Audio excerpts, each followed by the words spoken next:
ゼクス・マーキスは、新機動戦機ガンダムウィング及びその派生作品に登場する人物です。ガンダムシリーズの伝統的な仮面で素顔と身分を隠したキャラクターで、その正体はかつて連合に滅ぼされた王国サンクキングダムの元王子ミリアルド・ピースクラフト、そして本作のヒロインであるリリーナ・ドーリアンの兄にあたります。作中ではオズの凄腕モビルスーツパイロットとして登場し、幾度もガンダムパイロットたちの前に立ちふさがりました。今回はそんなゼクスの人生について解説させていただきます。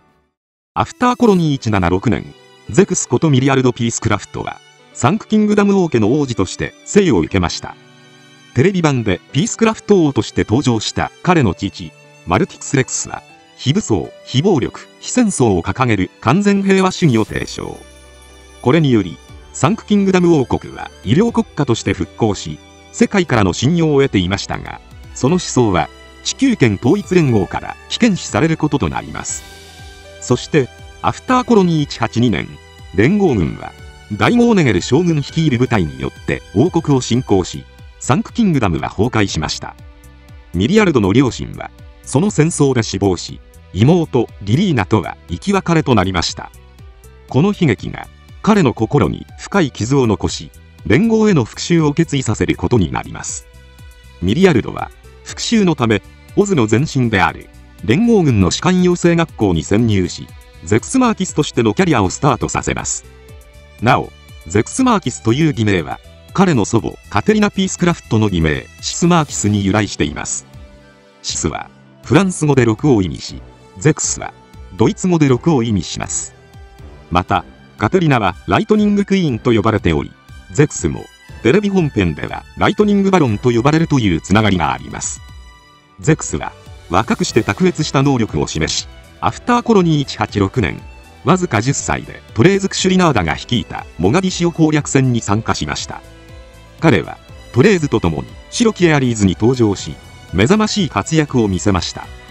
なお、この頃トレーズはゼクスの正体がピースクラフト家の人間であることを見抜いていました。トレーズはゼクスを単なる有能な部下としてだけでなく、数少ない理解者である友として認識します。しかしこの時点から2人の本質は異なる方向を向いており、その思想的な道は最後まで交わることはありませんでした。またゼクスは士官学校時代に後に生涯のパートナーとなるルクレツィア・ノインとも出会っています。ノインはゼクスを一途に思い続け、星の王子様と呼んでいました。アフターコロニー186年夏、第一次月面戦争ではゼクスは強化型モビルスーツのリーオー4型グライフを託され、最前線で戦果を上げます。しかしこの作戦中に反乱軍の捕虜となり、L2 コロニー軍の凄惨な現状を目撃します。捕虜収容施設で彼はトレーズのジップ・アイン・ユイと開口し、ピースクラフト家の人間だと見抜かれます。アインは封印されていたゼロシステムの起動用ボックスをゼクスに託し、トレーズへ届けるよう協力を求めました。その後ゼクスは一時魔王と呼ばれるモビルアーマーのテストパイロットとして扱われますが、 AC187 年の G03554 コロニー落下事故の混乱に乗じてノインと共にリオーゴ型ネメアで脱出。この際ノインを救うため彼はアインから託されていたゼロシステムのパスワードを解除し、後にトレーズへと譲渡しています。そしてアフターコロニー191年、本編から4年前にあたる事件を描いた漫画ガンダムウィングエピソード0では、テロリストに人質に取られたリリーナの救出にあたり、その際自身の素性を明かさず星の王子様とだけ名乗り立ち去りました。リリーナはこの出来事が強く心に残っているのか、作中でヒーローが宇宙から来たと知るとヒーローを星の王子様と呼んだり、さらに後年には星の王子様という名の冷凍カプセルで眠りについています。ここからテレビ本編までの4年におけるゼクスの動向は不明ですが、アフターコロニー195年本編時にはすでにオズの英雄的存在となっており、多くの士官から慕われる兵士として成長していました。またトレーズ以外にも組織内でゼクスの出自を知っている者も増えたのか、オットーのように命を落としてピースクラフト家のために戦う者も見られます。テレビ本編ではゼクスはオズのエースパイロットとして地球へ降下するウィングガンダムを迎撃し、これを海中に沈めることに成功。しかし、オズのモビルスーツではガンダムに勝てないと考えたゼクスは、モビルスーツの始祖でありながら、性能が過剰で封印されていたモビルスーツ、トールギスを受領します。そして、部下の尽力もあり、サンクキングダムの奪還に成功しますが、復讐を終えたことで、自身の存在理由に迷うようになってしまいました。そのため、唯一残った戦士としてのサガに従い、ガンダムヒギテは、ヒーロとの決着をつけることに執着するようになります。そして、自爆したウィングガンダムを修復し、ヒーロとの再戦の場を整えますが、その姿勢から、オズから裏切り者として扱われたため、刺客として大部隊を差し向けられてしまいました。それをなんとか切り抜けた後は、トールギスの開発者の一人、ハワードの協力を得て宇宙へと上がり、復活したサンクキングダムの親善大使、ミリアルド・ピースクラフトと、モビルスーツパイロット、ゼクスマーキスの顔を使い分け活動していきます。その中で、限界を迎えたトールギスに別れを告げ、宇宙で漂流していたウィングガンダムゼロに乗り換えました。そして、サンクキングダムが危機に陥った際には、ウィングゼロで地球へと降下するものの間に合わず、戦場に残っていたヒーロの狩るエピオンと無意味な闘争を繰り広げます。その後、お互いの機体を交換し、崩壊したサンクキングダムから脱出しました。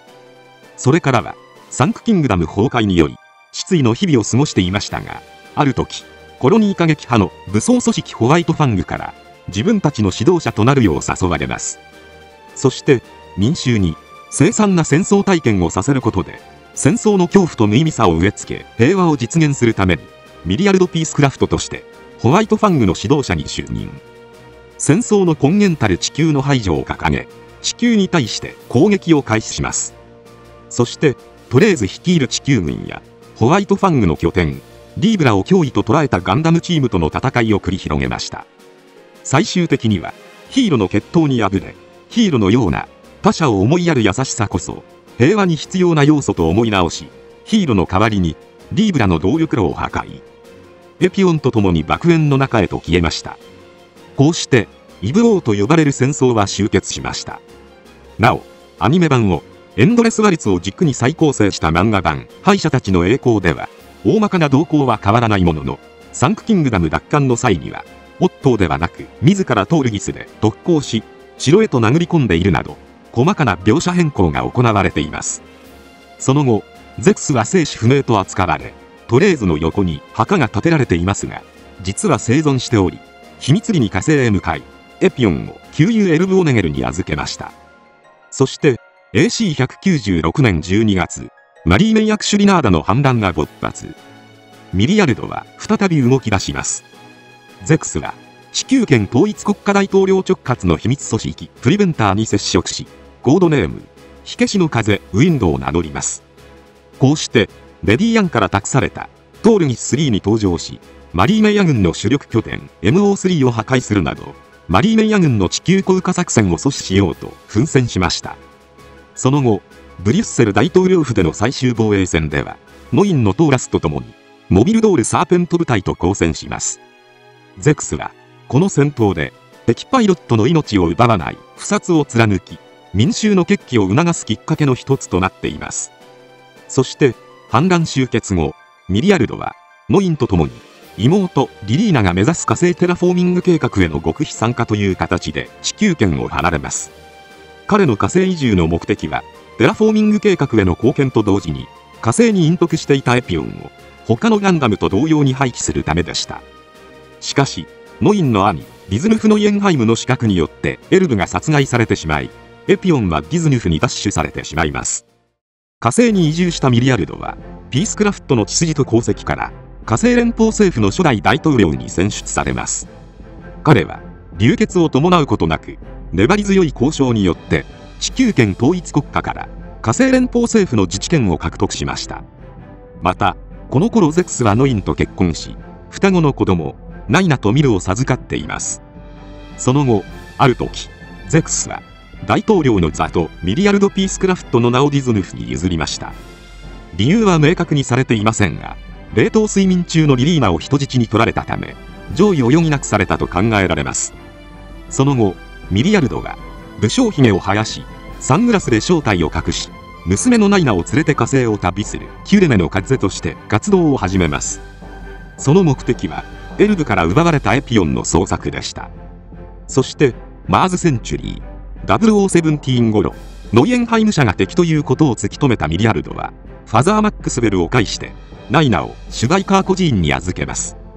またマーズセンチュリー0018ミルはチャンヌーフェイから指導を受け、戦いの基礎を徹底的に叩き込まれていくことになります。